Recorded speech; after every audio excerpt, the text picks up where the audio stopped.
Chilka lake থেকে ফেরার পথে তোমাদের একটা দ্বীপে নিয়ে যাবে।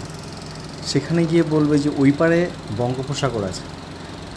দেখ কিছুটা হেঁটে তোমাদের যেতে হবে, একদম পুরো দেবদারু গাছ, বালি, তার মধ্যে দিয়ে হেঁটে যাবে।